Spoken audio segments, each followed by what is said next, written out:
Pour parler de taureaux et de ce que signifie pour un torero la fermeture définitive des places catalanes, nous avons avec nous depuis Madrid El Maestro, Juan Mora. Maestro, quel est votre sentiment face à votre dernière corrida dans la Monumental de Barcelone, sachant que la place tire sa révérence devant les aficionados? Qu'est-ce qui fait le plus mal à un torero, un coup de corne ou la fermeture des places? Ce jour-là, j'aurais des sentiments opposés. Je suis abasourdi parce que c'est un attentat contre l'expression d'une culture, un attentat contre la liberté de beaucoup de personnes et surtout un attentat contre le taureau lui-même.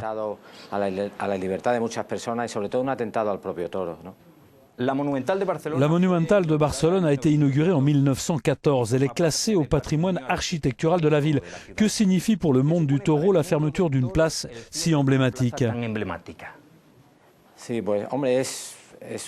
Un gâchis, une grande tristesse, c'est un drame. C'est un énorme problème à résoudre, peut-être terrible, mais pas surhumain.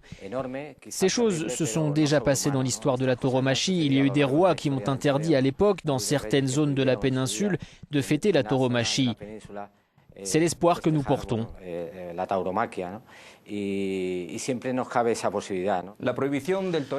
L'interdiction des corridas en Catalogne contraste avec leur inscription au patrimoine culturel français en avril 2011.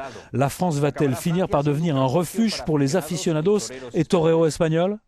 En France, de toute évidence, l'organisation est très bonne. Il y a comme un pare-feu contre les attaques des anti-corridas.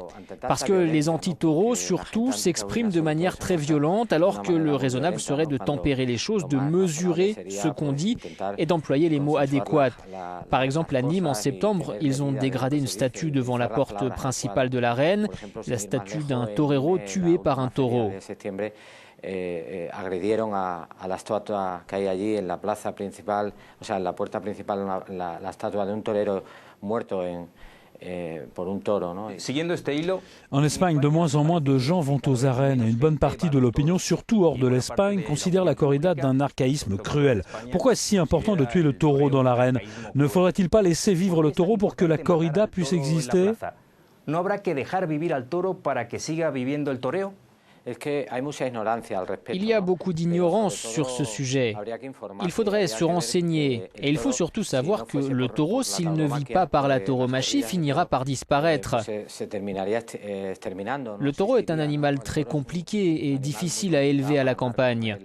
Il doit recevoir un traitement très spécial, très particulier, et s'il n'y avait pas la tauromachie, il ne serait pas né. Les défenseurs de la corrida la considèrent comme un art et ils argumentent que si elle est interdite, le taureau Lidia, le taureau dit de combat, disparaîtra. Cette race, qu'a-t-elle de spécial? Eh bien, son sang, un sang brave. Et lorsqu'il chauffe, ça monte et il devient un animal très puissant. Mais il est aussi noble. Et lorsque l'on parvient à le dominer, cela peut paraître étrange, mais le taureau et le torero, lorsqu'ils arrivent à cette conjonction, ne forment plus qu'une seule pièce. Et cette entité a été exprimée à travers la peinture, la sculpture, l'art. Maestro Juan Mora, muchas gracias por su tiempo y por sus respuestas. Muy amable.